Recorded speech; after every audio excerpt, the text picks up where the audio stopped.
पुराणों के अनुसार कांचीपुरी में एक ब्राह्मण रहता था।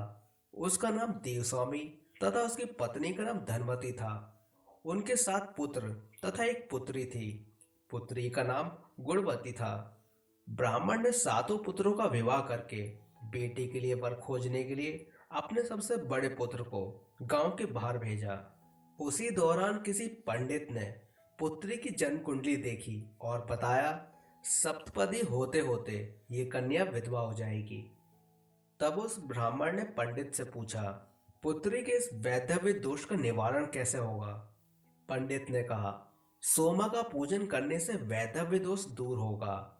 फिर सोमा का परिचय देते हुए उन्होंने बताया कि वो एक धोबिन है।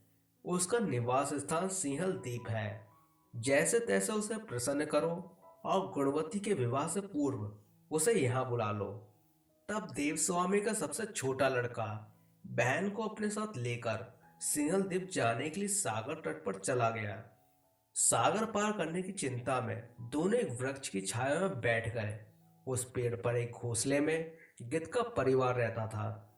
उस समय घोंसले में सिर्फ गिद्ध के बच्चे थे। गिद्ध के बच्चे भाई बहन की क्रियाकलापों को देख रहे थे। शाम होते ही गिद्ध के बच्चों की मां आ गई, पर उन्होंने खाना खाने से मना कर दिया। गिद्ध के बच्चे अपनी मां से बोले, नीचे 2 प्राणी सुबह से भूखे प्यासे बैठे हैं। जब तक वे कुछ नहीं खा लेते तब तक हम भी कुछ नहीं खाएंगे। तब दया और ममता के वशीभूत गिद्ध माता उनके सामने आई और बोली, मैंने आपकी इच्छाओं को जान लिया है।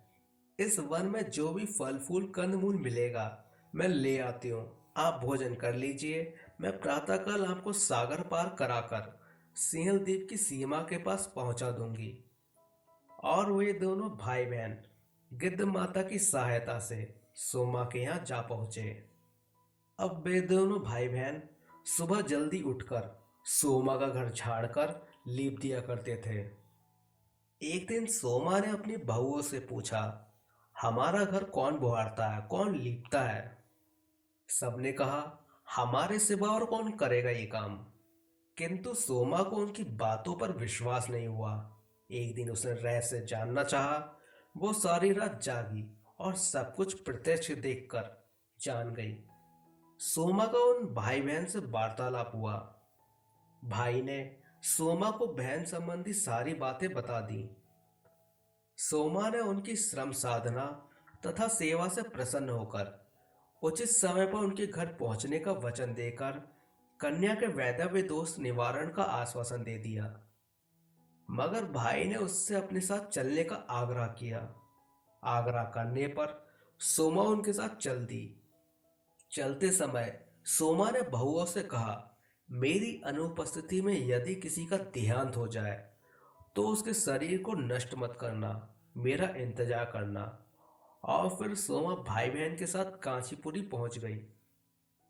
दूसरे दिन गुणवती के विवाह का कार्यक्रम तय हो गया। सप्तपदी होते ही उसका पति मर गया।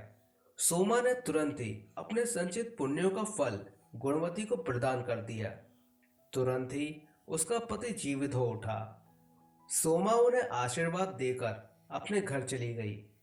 मगर गुणवती को पुण्यफल देने से सोमा के पुत्र तथा उसके पति की मृत्यु हो गई।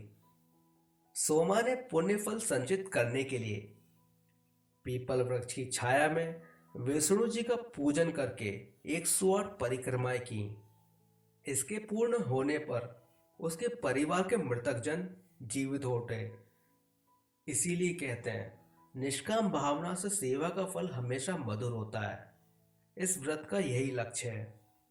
अगर आपको हमारी ये कथा अच्छी लगी तो प्लीज़ इसे लाइक कीजिए और चैनल को सब्सक्राइब कर बेल नोटिफिकेशन को भी ऑन कर लीजिए। तो मिलते हैं आपसे अगली वीडियो में।